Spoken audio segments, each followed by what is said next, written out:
Perkenalkan, nama saya Lauliana dengan NPM 20210200274 dari Prodi Hukum Tata Negara kelas C semester 4 UIN Raden Intan Lampung. Di sini saya akan mempresentasikan tentang materi pendekatan filsafat hukum, yaitu ilmu hukum dan ilmu sosial, guna untuk memenuhi salah satu tugas dari mata kuliah filsafat hukum dengan dosen pengampu Bapak Hervin Diogi Pradikta MHI. Langsung saja, yang pertama kita akan membahas tentang ilmu hukum. Beberapa pendapat mengatakan bahwa filsafat hukum merupakan bagian khusus dari filsafat pada umumnya. Maka berarti filsafat hukum hanya mempelajari hukum secara khusus. Sebagai filsafat hukum tunduk pada sifat-sifat, cara-cara, dan tujuan-tujuan dari filsafat pada umumnya. Hukum sebagai objek dari filsafat hukum akan mempengaruhi filsafat hukum.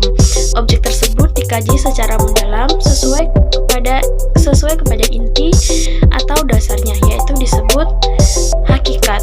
Menurut Pernadi Purbacaraka dan Surjono Sukanto, hukum dapat diartikan sebagai yang pertama ilmu pengetahuan, yaitu pengetahuan yang disusun secara sistematis atas dasar kekuatan pemikiran.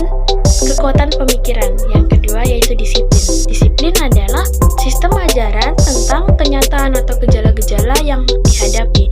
Yang ketiga yaitu norma. Norma yaitu pedoman atau patokan sikap, tindakan, perilaku yang pantas atau diharapkan.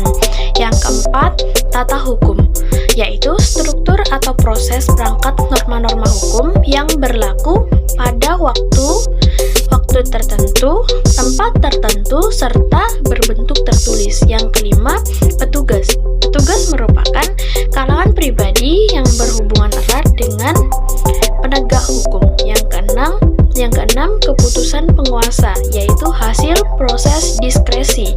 Yang ketujuh, proses pemerintahan, yaitu proses hubungan timbal balik antara sistem pokok dan sistem kenegaraan.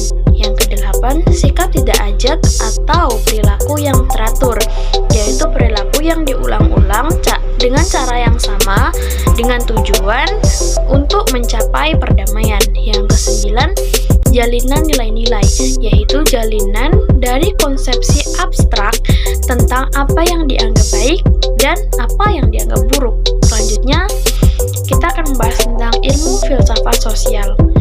Filsafat sosial merupakan cabang filsafat yang mempelajari persoalan kemasyarakatan secara kritis, radikal, dan komprehensif. Sejak Plato dan Aristoteles, kajian terhadap persoalan kemasyarakatan sudah menjadi objek penelitian tersendiri. Yang selanjutnya, perubahan hukum dan sosial. Proses terjadinya perubahan merupakan suatu gejala yang normal, yang pengaruhnya menjalar dengan cepat ke bagian lain dari dunia. Perubahan dalam masyarakat dapat mengenai nilai-nilai, kaidah-kaidah, pola-pola, perilaku, organisasi, struktur, lembaga-lembaga sosial, stratifikasi sosial, kekuasaan, interaksi sosial, dan lain sebagainya. Selanjutnya, faktor yang mempengaruhi terjadinya perubahan sosial. Sebab-sebab terjadinya perubahan sosial dapat bersumber pada masyarakat itu sendiri, dan ada pula yang letaknya di luar masyarakat tersebut, yaitu datang dari alam sekeliling dan pengaruh masyarakat lain. Itulah tadi materi yang dapat saya sampaikan. Kurang dan lebihnya saya mohon maaf, dan saya akhiri. Assalamualaikum warahmatullahi wabarakatuh.